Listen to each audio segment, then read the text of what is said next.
we're going to be testing out today. There's a lot of information on this round out there on the internet, guys, for several reasons. I'll get into some of them here in a bit, but it is commonly known as the SOST round or the Mod0 round. It is a 62 grain OTM reverse draw bullet. There's a few things that are kind of special, I guess you could say, or different about this round. One of them is going to be the gyroscopic stability. If you fire this through a 1 in 7 twist barrel, which is what we're going to be using today, it has a gyroscopic stability of 2.2. I don't really want to get into that. That I guess could be a whole other video, but to not get bogged down or real quick and dirty of what that means is basically that it's going to stay stable out to a relatively low velocity. A couple of things about it: it's a barrier blind load, and it's optimized for short barrels, meaning the propellants were specifically designed for shorter barrel rifles, specifically in this case the MK16. Anyway, we're going to get into the gun next and then get into the gel test. Alright, you guys saw the ammo that we're testing out today. Here's the barrel. It is the 16-inch Palmetto State Armory mid-length cold hammer forged FN barrel. We're going to go ahead and set up the chronograph next, run the rounds through this gun, and then we'll see how it does in the gel.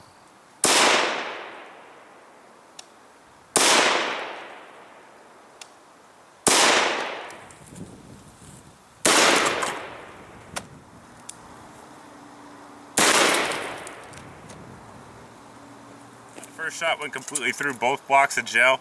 We'll go ahead and show you the wound track of that here in just a second, but we're going to focus on the second shot, which is what you see right here in the closest end of the gel towards your camera.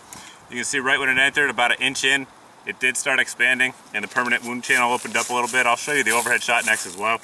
But that large permanent wound cavity went from about the 1 inch mark all the way down to about the 6 inch mark.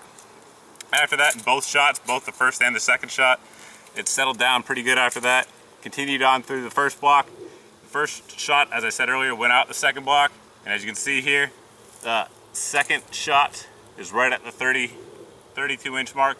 We'll go ahead and pull that out of the gel and then take a look at it and see what's left and see if we can get any fragments out of the gel as well.